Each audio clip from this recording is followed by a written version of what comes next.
जय झूलेलाल। मां मोक्ष वासवानी KG2D जो छात्र आहियां। मां तव्हांजे सामने हिकु पोयम प्रस्तुत करण वारो आहियां।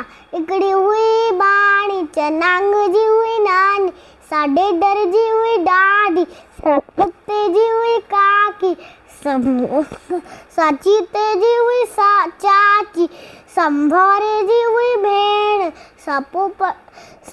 साहे जी हुई सेण, सपोपट जी हुई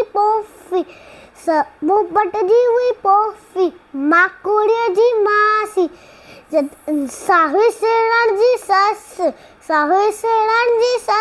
जत हले न कंहिंजो वस। हिकु राणी हुई सियाणी,